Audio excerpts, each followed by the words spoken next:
स्वागत है। आज हम मार्क डगलस की किताब trading psychology mastering the market mindset पर थोड़ी गहराई से बात कर रहे हैं। हाँ, ये किताब काफी पॉपुलर है ट्रेडर्स के बीच। बिल्कुल, और अक्सर ट्रेडर्स ना वो बेहतरीन रणनीतियों की तलाश में रहते हैं, पर डगलस का तर्क कुछ और ही है। वो कहते हैं कि लगातार मुनाफा कमाने का राज असल में हमारे दिमाग को साधने में छुपा है। सही बात। मतलब फोकस स्ट्रैटेजी से हटकर माइंडसेट पर। हाँ, तो हमारे पास इस किताब के कुछ खास पॉइंट्स और उसका विश्लेषण है, और हमारा मकसद बस ये समझना है कि क्यों एक अनुशासित, एक ऑब्जेक्टिव नजरिया रखना इतना जरूरी हो जाता है ट्रेडिंग में, शायद रणनीति से भी ज्यादा। चलिए फिर इसको खोलकर समझते हैं थोड़ा। जरूर। तो सबसे पहली और मेरे ख्याल से सबसे चौंकाने वाली बात जो डगलस कहते हैं, लगातार मुनाफा आपकी ट्रेडिंग रणनीति की वजह से उतना नहीं आता जितना आपकी मानसिकता की वजह से। हाँ, ये पॉइंट वो बार बार दोहराते हैं। वो कहते हैं कि बाजार तो बस जानकारी का एक फ्लो है, पैसा बनाना या गंवाना वो ऑलमोस्ट पूरी तरह से हमारी भावनाओं पर निर्भर करता है, जैसे डर, लालच, अहंकार, इन पर हमारा कितना कंट्रोल है। बिल्कुल। और ये बात ना जो स्थापित सोच है उसको काफी चैलेंज करती है। सही। और इसी से जुड़ा है एक और कॉन्सेप्ट, नियंत्रण का भ्रम, जिसे कहते हैं इल्यूजन ऑफ कंट्रोल। अच्छा। मतलब ये मानना कि हम मार्केट का सटीक अनुमान लगा सकते हैं या उसे हम काबू कर सकते हैं। हाँ, जो बहुत से ट्रेडर्स सोचते हैं शायद। बिल्कुल। डगलस साफ कहते हैं, हर ट्रेड का नतीजा अनिश्चित है। कोई भी सिस्टम, कोई भी एनालिस्ट 100% सही नहीं हो सकता, और इसे मानना, इसे एक्सेप्ट करना पहला कदम है। ठीक है, तो अगर हम बाजार को कंट्रोल नहीं कर सकते तो फिर लगातार मुनाफा कैसे कमाएं? मतलब वो कैसे संभव है? हाँ, ये सवाल आता है, और यहीं पर डगलस संभाव्यता आधारित सोच, मतलब प्रोबेबिलिस्टिक थिंकिंग की बात करते हैं। Probabilistic thinking, okay. इसे आप कैसीनो की तरह समझ सकते हैं। जैसे कैसीनो है, उसे हर एक बाजी का नतीजा नहीं पता होता। नहीं पता होता, हाँ। लेकिन उसे ये पता है कि लंबे समय में जो ऑड्स हैं, जो संभावनाएं हैं, वो उसके पक्ष में है। तो ट्रेडर्स को भी अपनी रणनीति में एक एज, मतलब एक स्टैटिस्टिकल एडवांटेज ढूंढना होता है, और फिर उसी पर भरोसा करना होता है, न कि इस बात पर कि उनका हर ट्रेड सही होगा। अच्छा, तो फोकस एज पर रखना है, हर ट्रेड के आउटकम पर नहीं। एग्जैक्टली। और इस सोच को अपनाने के लिए ना एक सबसे बड़ा मंत्र जो डगलस देते हैं वो है, कुछ भी हो सकता है, एनीथिंग कैन हैपन। कुछ भी हो सकता है। हाँ, ये बाजार की असलियत है, वो अप्रत्याशित है, अनप्रेडिक्टेबल है। सही। और जब आप इसे सच में दिल से स्वीकार लेते हैं ना, तो डर कम होने लगता है। कौन सा डर? मतलब गलत होने का डर? हाँ, गलत होने का डर, पैसे खोने का डर, या फिर वो जो आजकल बहुत चलता है, FOMO, fear of missing out, मौका चूक जाने का डर। हाँ हाँ, फोमो। तो जब ये डर हावी नहीं होता ना, तभी आप लॉजिकल फैसले ले पाते हैं। लेकिन ये कहना आसान है, करना मुश्किल। मतलब नुकसान तो होता ही है ट्रेडिंग में। तो डगलस इस डर या नुकसान के दर्द को कम करने के लिए कुछ बताते हैं क्या? हाँ, बताते हैं। वो कहते हैं कि हमें नुकसान के प्रति अपनी सोच बदलनी होगी। सोच बदलनी होगी? कैसे? नुकसान को ट्रेडिंग का एक जरूरी हिस्सा मानना होगा। ये हमारी काबिलियत पर कोई सवाल नहीं उठाता। इसे बस बिजनेस करने की लागत, कॉस्ट ऑफ डूइंग बिजनेस की तरह देखना होगा। इंटरेस्टिंग। एक बिजनेस एक्सपेंस की तरह। बिल्कुल।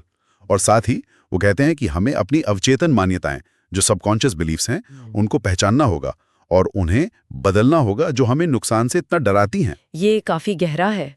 तो इसका मतलब असली आत्मविश्वास लगातार जीतने से नहीं आता, नहीं, बल्कि जोखिम को पूरी तरह समझने और उसे स्वीकार करने से आता है। बिल्कुल। और ये जानने से कि हमारी प्रणाली में एक एज है, भले ही हर ट्रेड ना जीते। एकदम सही कहा आपने, बिल्कुल यही।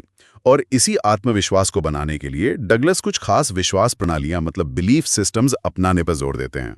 अच्छा, क्या है वो? पहली, पैसा कमाने के लिए ये जानना जरूरी नहीं कि आगे क्या होगा। ये तो बड़ा विरोधाभासी लगता है। बिना जाने पैसा कैसे बनेगा? हाँ, लगता है, पर ये हमें वो जो अनुमान लगाने का प्रेशर होता है ना, उससे मुक्त करता है। आप अपने सिस्टम को फॉलो करते हैं, बस। ओके। और दूसरी मान्यता? दूसरी है, हर रणनीति के लिए जीत और हार का जो डिस्ट्रीब्यूशन होता है वो रैंडम होता है, अनियमित। रैंडम मतलब आप लगातार 5 ट्रेड जीत सकते हैं और फिर शायद 3 हार जाएं, या इसका उल्टा हो जाए। कोई फिक्स्ड पैटर्न नहीं होता शॉर्ट टर्म में। अच्छा। ये समझना हमें एक हार के बाद बहुत ज्यादा दुखी होने से या एक जीत के बाद ओवर कॉन्फिडेंट होने से बचाता है। ये भी जरूरी है। और तीसरी, आपने कहा था 3 है। हाँ, तीसरी और मेरे ख्याल से शायद सबसे महत्वपूर्ण, बाजार का हर पल, हर मोमेंट अनोखा है, यूनिक है। हर पल अनोखा है। हाँ, मतलब जो पिछली बार हुआ था जरूरी नहीं कि इस बार भी ठीक वैसा ही हो, भले ही चार्ट पैटर्न देखने में एक जैसा लगे। ओके। ये मान्यता हमें पिछले ट्रेड के इमोशनल बैगेज को, चाहे वो अच्छा हो या बुरा, अगले ट्रेड पर हावी होने से रोकती है। आप हर ट्रेड को फ्रेश माइंड से लेते हैं। वाह, ये तीनों मान्यताएं तो काफी पावरफुल लगती हैं। तो इनको अपनाने से ट्रेडिंग में क्या व्यावहारिक बदलाव आते हैं, मतलब डे टू डे ट्रेडिंग में? देखिए, अगर आप इन्हें सच में आत्मसात कर लेते हैं ना, तो सबसे पहले तो हिचकिचाहट खत्म होती है। ट्रेड लेने में डर नहीं लगता, क्योंकि आप नतीजा स्वीकार करने को तैयार हैं, चाहे जो भी हो। ठीक है। दूसरा, ये रिवेंज ट्रेडिंग को रोकता है। रिवेंज ट्रेडिंग मतलब बदला लेने वाली ट्रेडिंग? हाँ, जैसे नुकसान हुआ तो गुस्से या हताशा में आकर बड़ा रिस्क ले लेना या बिना सोचे समझे ट्रेड करना, ये उसको रोकता है। अच्छा। और तीसरा, ये सेल्फ सैबोटाज वाले बिहेवियर को कम करता है, जैसे अपने ही बनाए रूल्स को तोड़ देना। तो संक्षेप में कहें तो डगलस प्रोसेस पर ध्यान केंद्रित करने को कहते हैं, न कि हर एक ट्रेड के नतीजे पर। और इसके लिए मानसिक अनुशासन और सेल्फ अवेयरनेस यही कुंजी है। ये सब सुनने में तो बहुत ही प्रभावशाली लग रहा है, लेकिन क्या इस किताब या इस अप्रोच की कुछ सीमाएं भी हैं, कुछ लिमिटेशंस? हाँ, बिल्कुल हैं। देखिए, पहली बात तो ये समझनी होगी कि ये किताब कोई ट्रेडिंग सिस्टम नहीं सिखाती। अच्छा। ना ही कोई टेक्निकल एनालिसिस या चार्ट पढ़ने का तरीका बताती है। ये पूरी तरह से साइकोलॉजी पर, मनोविज्ञान पर केंद्रित है। ओके, तो ये स्ट्रैटेजी गाइड नहीं है? बिल्कुल नहीं। दूसरी बात, कुछ लोगों को, कुछ पाठकों को इसमें कॉन्सेप्ट्स का दोहराव महसूस हो सकता है, रेपिटेशन। क्योंकि डगलस अपनी जो मुख्य बातें हैं उन पर बार बार जोर देते हैं ताकि वो दिमाग में गहरी बैठ जाएं। और सबसे जरूरी बात शायद ये होगी कि सबसे जरूरी बात यह है कि इन मानसिक बदलावों को अमल में लाना ये सिर्फ किताब पढ़ने से नहीं होगा। इसके लिए लगातार कोशिश करनी पड़ेगी, आत्मनिरीक्षण करना होगा और अनुशासन चाहिए होगा। ये कोई रातों रात होने वाला चमत्कार नहीं है। ये एक सतत प्रक्रिया है, एक जर्नी है। बिल्कुल।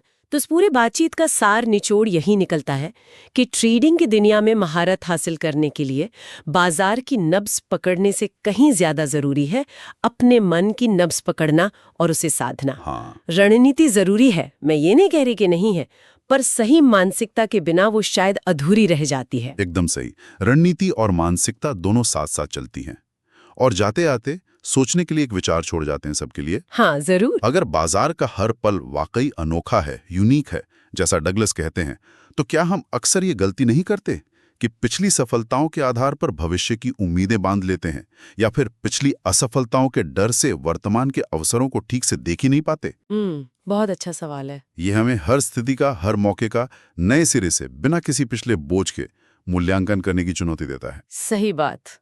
सोचने पे मजबूर करता है ये।